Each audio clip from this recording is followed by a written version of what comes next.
Bismillahirrahmanirrahim. Assalamualaikum warahmatullahi wabarakatuh. Kembali lagi di dalam PSS Anur.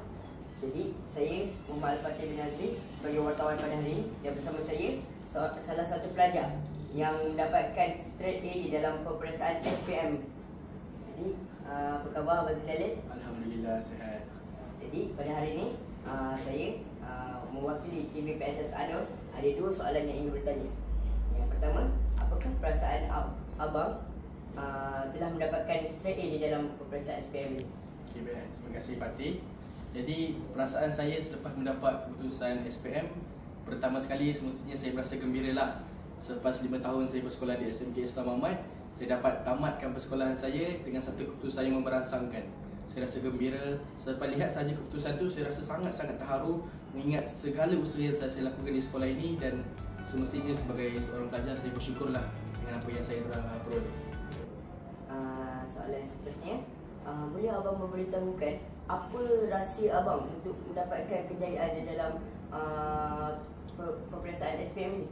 Okey, kalau tanya soal rahsia, saya akan kata adalah menjaga hubungan. Hablum minallah wa hablum minannas. Kita jaga hubungan kita dengan Allah, kita jaga hubungan kita dengan manusia. InsyaAllah kalau kita jaga hubungan kita dengan Allah, kita beribadah, kita buat segala yang wajib dan tambah dengan perkara yang sunat, dan kita jaga hubungan dengan manusia, dengan ibu bapa kita, dengan ahli keluarga kita, dengan rakan-rakan, dan di sekolah ini semestinya dengan guru-guru kita. InsyaAllah bila kita baik dengan guru-guru, guru lapang dada, kejayaan insyaAllah akan menjadi milik kita. Baik, terima kasih Abang Zilalin atas sudi luangkan masa bersama saya. Jadi kita akan pergi ke orang seterusnya. Jadi bersama saya seorang lagi pelajar yang mendapatkan straight A di dalam peperiksaannya. Apa khabar Abang Ilyas? Alhamdulillah sihat. Jadi di sini saya ada dua pertanyaan yang ingin bertanya kepada abang. Jadi apakah perasaan abang selepas mendapatkan straight A di dalam peperiksaan SPM ini? Alhamdulillah, sejujurnya saya tidak mampu untuk gambarkan perasaan saya selepas saya mengetahui bahawa saya berjaya mendapat keputusan cemerlang straight A dalam SPM.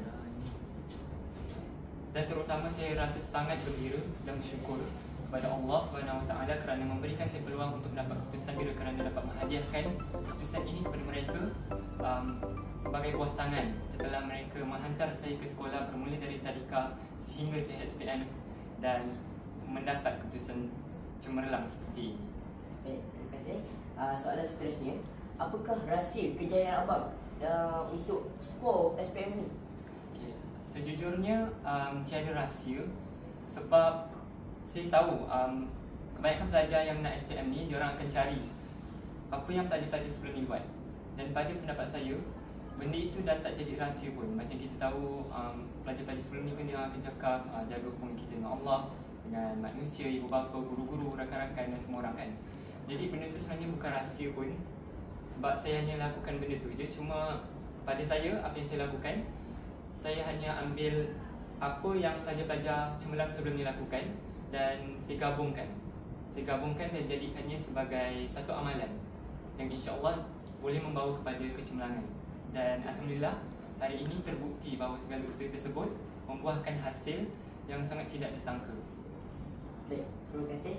Jadi itulah pendapat dan jawapan yang diberikan oleh pelajar-pelajar straight A SPM.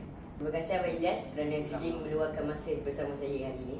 Jadi diharapkan semua penonton-penonton TV PSS Anur dapat mengambil iktibar di dalam wawancara kami pada hari ini.